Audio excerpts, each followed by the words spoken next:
In 776 BC, running became a sport in the Olympics of ancient Greece. That's right. Modern sports, along with the fans, have been around for over 2,700 years. According to a Gallup poll from 2015, nearly 60% of Americans identify themselves as sports fans. That's roughly 200 million people in the United States alone that enjoy watching, playing, or being involved in some type of sport. I myself contribute to this statistic. My sports career over the years has been diverse. I've played basketball, baseball, soccer, golf, and football. I enjoy watching my favorite teams just as much as I do playing sports.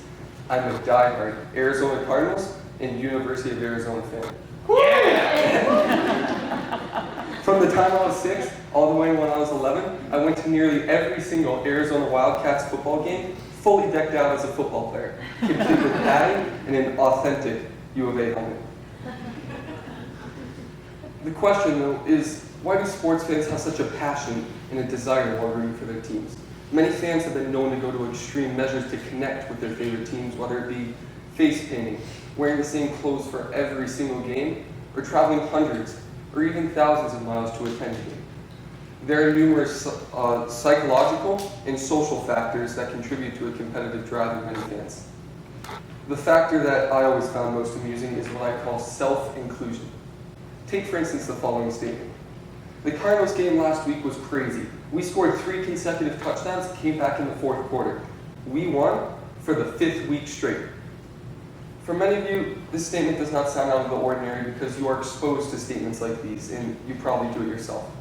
When fans cheer for their teams and their teams are winning, they commonly include themselves in the team's actions, such as by stating, "We won," or "You guys lost." Now, it is much less common to hear the vice versa, "We lost," or "You guys won," because it surrenders in defeat.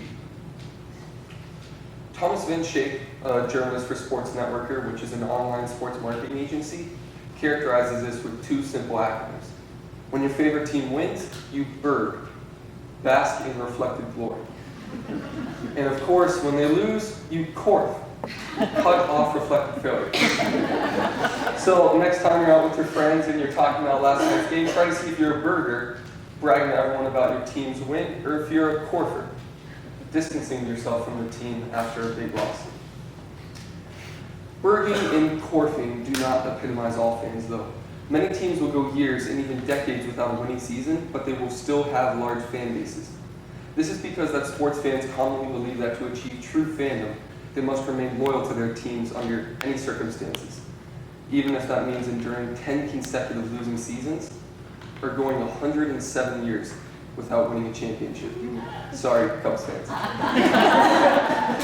These diehard fans are the ones who detest the fans that bandwagon with the winning teams because they haven't suffered through the hardships that the diehard fans previously had. Another element among fans is a social psychological term known as disinhibition. Disinhibition, by definition, is a lack of restraint with disregard for social norms affecting motor, instinctual, emotional, perceptual, and cognitive skills. We let our instincts leading to disinhibition overcome us when we play, and especially watch sports. Remember those fans who sprinted onto the field or court in the middle of the game?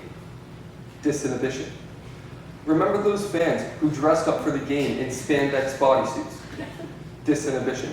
Remember those fans who screamed at the television profusely and profanely throughout the entire game as if the players could actually hear them? Disinhibition. And do you remember those fans who were apprehended by security for disturbing the peace of others during the game? You guessed it, disinhibition. So, while disinhibition can account for why fans act crazy individually, why do we commonly see sports fans who cheer for the same team come together and create even more chaos? From mass riots to nonstop chanting, this phenomenon called de-individualization occurs much more frequently than you might think. When fans combine and unify, they feel a sense of anonymity, meaning that they feel that their actions go unknown and without consequences. This is because the larger the group, the less each fan tends to feel accountable for individual responsibility.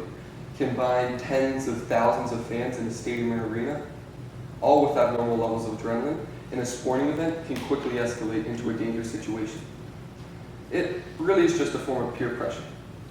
Professor of Clinical Psychology Rick Reed from Western Kentucky University describes this occurrence.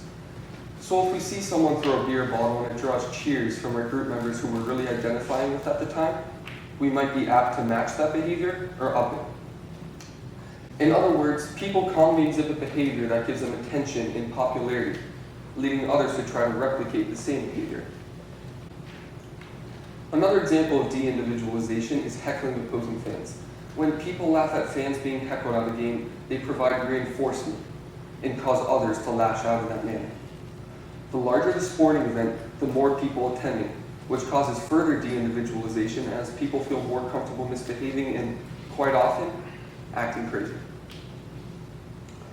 Not all social elements that fans exhibit are violent, however. Have you ever felt a deep, emotional, or physical connection with a celebrity who didn't even know you?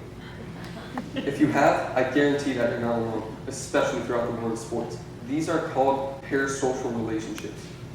Parasocial relationships in sports occur when fans feel attraction to athletes who almost always are completely unaware of any so-called relationship. The problem with parasocial relationships is pretty obvious. Fans have no idea, celebrities have no idea who most of their fans are. So while meeting your favorite sports player might seem like running into your best friend, your best friend has absolutely no idea who you are. This leads into the danger of parasocial relationships. Many fans get so caught up in an imaginary relationship with a player that they eventually become to expect reciprocated feelings from the player, which rarely ever happens. So even though the "will you marry me" and "I love you" signs at sporting events might seem like a joke, they're often more serious than you would think. A hopeless effort by fans to connect on a personal level with their favorite athlete. So, why are all of these social and psychological effects problematic? The main problem that I want to focus on today is violence. Violence is common in sports when fans express their passion. What they do may seem funny and harmless, but the competitive drive that fans exhibit affects their psychological state of mind, causing them to endanger themselves and others. What can we do to preserve the safety of fans while keeping the games fun and entertaining? Some sporting events have over 100,000 people in attendance, so bad things are prone to happen, especially during high stress and high adrenaline situations. We need to find a way to limit the destructive nature of fans at games across the country. But the sports industry today is worth more than $600 billion. None of this substantial revenue would be available if it weren't for the fans. While sports fans might seem crazy and out of control sometimes, they are vital to the existence of a massive entertainment market that continues to grow to this day.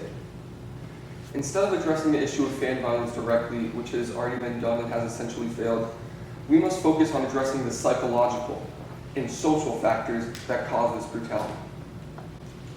There are many things that can be done at the stadium level to make this stadium a safer place to watch and enjoy the game.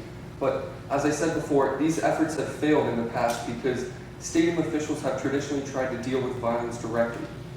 These efforts include attempts such as limiting alcohol consumption and increasing game security, and while they do help, the psychological drive causing fans to act out is not deterred by these changes. So, how do we limit the consequences of this psychological drive? Well, let's revisit one of the terms I discussed earlier, disinhibition, and more importantly, what causes it. Disinhibition is caused by intense anxiety during stressful situations, quite a common combination at sporting events. Biologically, your amygdala, located in the brain, is responsible for fueling this anxiety. It begins with a reaction to a catalyst, a big play in the game, followed by the release of epinephrine into the bloodstream, that rush of adrenaline you then feel throughout your body. Epinephrine leads to shaking, heart pounding, and fast breathing, all signs of high anxiety, causing increased disinhibition. Limiting anxiety will limit disinhibition, thereby decreasing violence among fans. Well, how do we limit anxiety? The San Francisco Giants already have a head start on this. Jorge Costa, the senior vice president for ballpark operations of the Giants, created an edible garden inside of AT&T Park to create a calmer playing environment. The edible garden is a place where fans can walk through and pick out fresh fruits and vegetables for consumption. Now, I know what you're thinking. Is this kid crazy? He thinks that putting some veggies in the stadium actually helps fans from hurting other people? But hear me out. Creating a peaceful and serene visual environment, which the garden provides, encourages positive fan behavior. Adding some form of landscape to more sporting venues, whether it be trees, grass, or other plants, will counteract the anxiety from nervous and tense situations during the games. The stadium garden is just the first step into what can expand into an effective method to calm and relieve fans. Another example of anxiety leading to disinhibition is the music that stadium and arena officials play. This loud, energetic music is intended to rile up and excite fans throughout the game, and unfortunately, it does its job. Scottish musician Lawrence O'Donnell explained how researchers found that loud music quickens your heartbeat, increasing your breathing rate and blood pressure, all primary factors in anxiety-ridden situations. Playing songs with a happier and more upbeat melody relaxes fans, controlling the anxiety effect of the amygdala. In another study, researcher Päivi Sisko-Irola from the Department of Music at the University of Jyväskylä in Finland described how people find it satisfying to sing along with one another. It increases affiliation within the group and makes people like each other more. By doing this, fans from opposing teams ease tensions while singing along, creating a more relaxing environment. In addition, a lot of the music played at sporting events are team-specific songs, such as Arizona's Bear Down 2, my personal favorite. Team-specific music enhances one of the processes that are previously discussed, de-individualization. As fans sing along to team songs, they create more unification among themselves. And this unification further polarizes the already existing boundaries between themselves and opposing fans. We all know that sports fans can be crazy, and this craziness too often escalates into violence.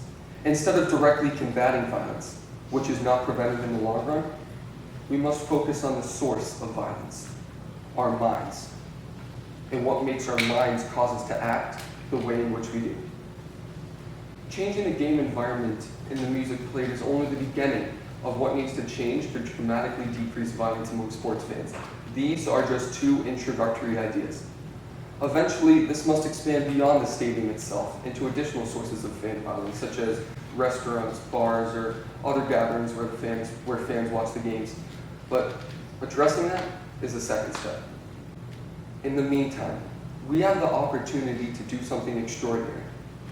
Take away violence where violence seems inevitable. It's only a matter of if we will. Thank you.